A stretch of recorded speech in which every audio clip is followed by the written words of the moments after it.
तो दोस्तों, आज की कहानी हमारी एक ऐसी लड़की के बारे में है जो अपने पति के मौत के बाद दूसरे शहर की ओर जा रही होती है। लेकिन रास्ते में उसके साथ क्या हो जाता है ये हम जानेंगे इस वीडियो के अंदर। कहानी की शुरुआती में हम 22 साल की लड़की को देखते हैं जिसका नाम जेसिका होता है। जेसिका अपना सारा सामान पैक कर किसी दूसरे शहर के लिए जा रही होती है, जहाँ हमें जेसिका काफी दुखी और परेशान दिखाई देती है। दरअसल यहाँ हमें पता लगता है कि जेसिका के पति की मौत हो चुकी है और उसकी मौत को 6 महीने गुजर चुके हैं, लेकिन अभी तक जेसिका अपने पति को भुला नहीं पाई है। साथ ही इस वजह से वह काफ़ी ज़्यादा डिप्रेस्ड भी रहा करती है, लेकिन दवा लेने के बावजूद भी उसे इस बात पर कुछ भी फर्क नहीं पड़ता है, जहाँ वह हर समय अपने पति की यादों में खोई रहती है। इसीलिए आज इस घर को छोड़कर वह जाना चाहती है ताकि इस घर के साथ वह अपनी पति की यादों को भुला सके और एक नए सिरे से अपनी जिंदगी को शांत तरीके से शुरुआत कर सके। इसीलिए वह अपनी गाड़ी लेकर वहां से निकल जाती है, लेकिन उसका यह सफर 4 दिन तक कंप्लीट चलने वाला था। इसी बीच उसके साथ क्या होने वाला है यह हम आगे वीडियो में जानेंगे। जेसिका अपने सफर में आगे की ओर बढ़ते हुए एक सुनसान रास्ते पर पहुंच जाती है, जहां उसे काफी घबराहट होने लग जाती है क्योंकि उसके अलावा सड़क पर और कोई भी नहीं होता है। अब कई घंटे चलने के बाद जेसिका नोटिस करती है कि एक काले रंग की गाड़ी उसका पीछा कर रही होती है, जो उसे काफी देर से परेशान करती है। वह कार न तो आगे जाती है और न ही पीछे। फिर कुछ टाइम तो ऐसा ही चलता रहता है, लेकिन फिर जेसिका उस गाड़ी से आगे जाने लगती है। तभी उस गाड़ी के सामने वह बराबर आ जाती है। आगे एक मोड़ के बाद जेसिका के सामने एक ट्रक आने लगता है, जिसे देखकर वह उसे हटने को कहती है, लेकिन वह उसकी बात नहीं सुनता है और जैसे ही वह उस ट्रक से टकराने वाली थी वह तुरंत बच जाती है और उसकी कार आगे निकल जाती है। लेकिन अभी तक वह यह नहीं समझ पाती है कि वह गाड़ी किसकी है। लेकिन कुछ दूर आगे जाने पर वह कार यू टर्न लेकर निकल जाती है, जिससे जेसिका को थोड़ा रिलैक्स मिलता है। अब धीरे धीरे रात भी हो चुकी थी, जहां जेसिका एक पेट्रोल पंप पर पेट्रोल भराने के लिए रुकती है। इसके बाद वह अपने डैड को कॉल कर बताती है, क्योंकि उसने अपनी इस जर्नी के बारे में पेरेंट्स और फ्रेंड्स को किसी को भी नहीं बताया होता है, क्योंकि वह इस समय किसी को भी समझने की हाल में नहीं थी। लेकिन आगे उसके साथ क्या क्या होने वाला है इस बात से वह बिल्कुल अनजान थी, क्योंकि पेट्रोल पंप पर उसे वही काली गाड़ी दिखाई देती है जो कि उसके पास से होकर गुजरती है, जिसकी वजह से जेसिका काफी घबरा जाती है। फिर जेसिका पेट्रोल भराकर एक होटल में आराम करने रुकती है, लेकिन उसे नींद नहीं आती है, जिसकी वजह से वह अपने पति की फोटोज को देखकर उसे याद करने लग जाती है। साथ ही वह काफी इमोशनल भी होती है। लेकिन अगले दिन होटल से निकलकर वह अपनी कार से जाने लगती है। तभी एक आदमी आकर उसे विंडो पर बोलने लग जाता है, जिसे देखकर जेसिका पहले तो काफी डर जाती है। तब आदमी उसे कहता है कि क्या तुमने मुझे पहचाना? तब वह उसे मना करती है। वह बताता है कि वह वही ब्लैक गाड़ी वाला आदमी है।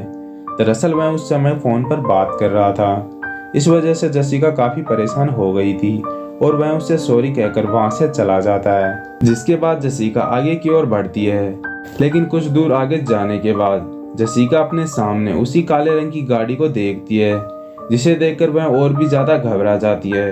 तभी वह आदमी उसके सामने आ जाता है, जो उसे कहता है कि मेरी गाड़ी खराब हो चुकी है और तुम मेरी हेल्प कर सकती हो, क्योंकि मेरा हाथ टूटा हुआ है। लेकिन जेसिका काफी गुस्से के अंदाज में उसे मना कर वहां से चली जाती है, क्योंकि वह आदमी उसे बिल्कुल भी अच्छा नहीं लग रहा होता है।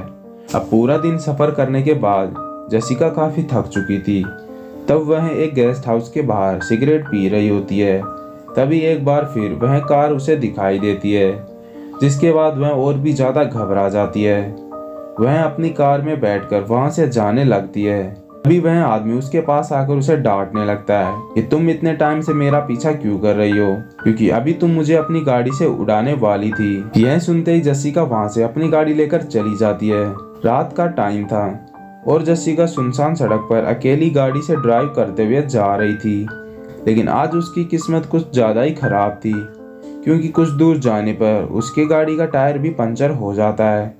इस वजह से जेसिका अपनी गाड़ी से बाहर आ जाती है। तभी वही कार उसके पास आती है, जहां वह आदमी जबरदस्ती उसकी कार में बैठ जाता है और वह जेसिका के साथ जबरदस्ती करने लगता है। इसी वजह से जेसिका अब सब कुछ समझ चुकी थी, जिसके बाद वह आदमी एक इंजेक्शन से जेसिका को बेहोश कर देता है। होश आने पर जेसिका खुद को एक बेसमेंट में पाती है, जहाँ पर बेसमेंट के रूम में एक रोशनदान से उसे आवाज़ आ रही थी। अभी वह आदमी वहाँ आ जाता है, जिसे देखकर जेसिका उससे रिक्वेस्ट करती है कि वह उसे प्लीज़ छोड़ दे, लेकिन वह आदमी निर्दयी होता है क्योंकि उसे इस बात पर बिल्कुल भी फर्क नहीं पड़ता है और वह वहाँ से चला जाता है। अब रात भी हो जाती है। हाँ, अभी तक वह उसी बेसमेंट में होती है। तभी वह आदमी वहाँ आ जाता है, जिसे देखकर जेसिका बार बार उसे छोड़ने को रिक्वेस्ट करती है। तब आदमी पहले तो थोड़ा मुस्कुराता है और वह जेसिका को कहता है कि तुम्हें क्या लगता है कि तुम यहाँ पर पहली लड़की हो। वह जेसिका से अपने कपड़े उतारने को कहता है, लेकिन जेसिका बाथरूम का बहाना कर वहाँ से भागने की कोशिश करती है। तभी वह आदमी उसे पकड़ लेता है और उसे काफ़ी बुरी तरह मारता है। इसके बाद वह एक टैब में जेसिका और उसके पति की फ़ोटो दिखाता है और वह कहता है कि तुम कितनी ज़्यादा खूबसूरत हो। जिसके बाद वह उसे काफ़ी टाइट पकड़कर उसके साथ ज़बरदस्ती करता है। फिर वह उसे ऐसी हालत में बेहोश छोड़कर चला जाता है। अगली सुबह जब जेसिका उठती है तो वह डोर के लॉक को देखती है, जहाँ इस वक्त घर के अंदर कोई भी नहीं था। और इस बात का फ़ायदा उठाने के लिए वह अपनी जैकेट निकालकर दरवाजे के नीचे लगा देती है।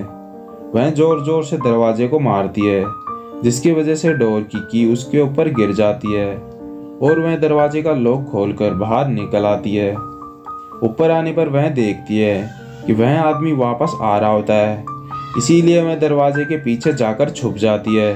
तब वह देखती है कि वह आदमी किसी से बड़े प्यार से बात कर रहा होता है, जहाँ में पता लगता है कि वह आदमी शादीशुदा होता है और उसका भी एक बेटा था।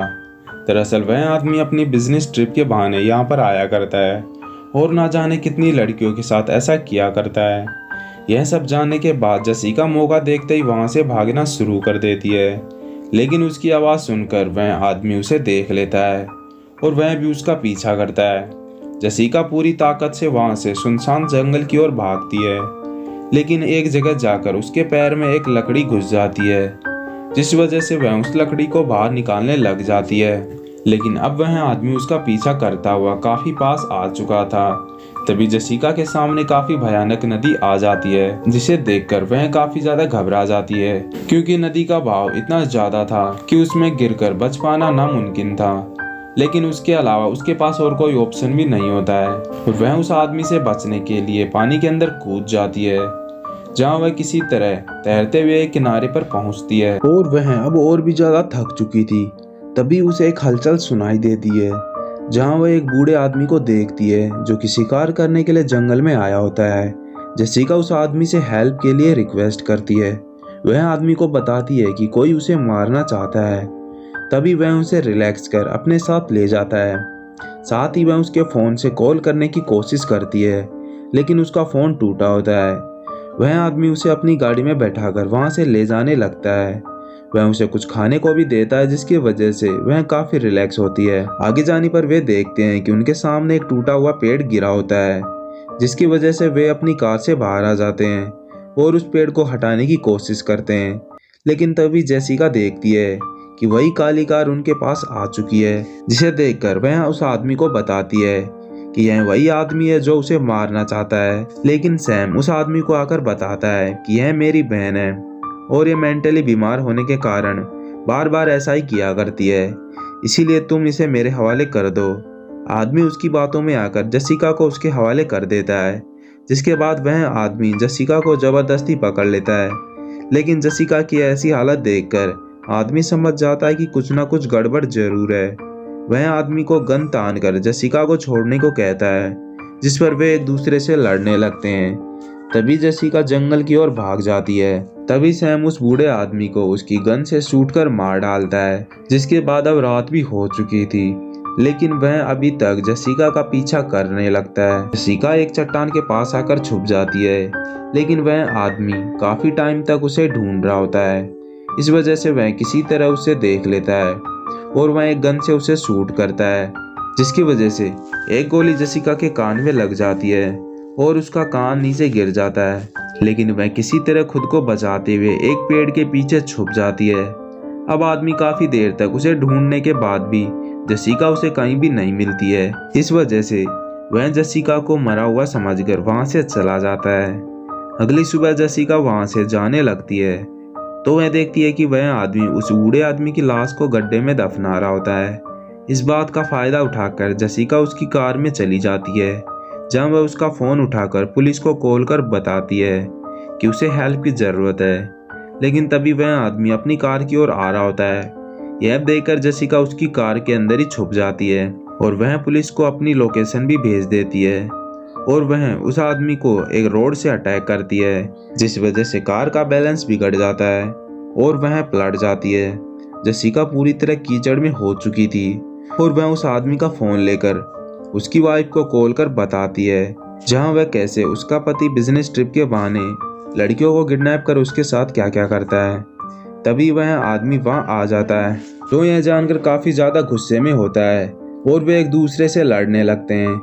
वह आदमी जसिका पर काफी देर हमला भी करता है, लेकिन आखिर में जसिका उसे एक रोड से उसके सीने में घुसा देती है, जिस वजह से उस आदमी की मौके पर ही मौत हो जाती है और वह उसी जगह पर लेटकर ऊपर की ओर देखने लगती है। तभी वह देखती है कि ऊपर पुलिस का चॉपर भी आ चुका है और वह अब काफी ज्यादा रिलैक्स होती है।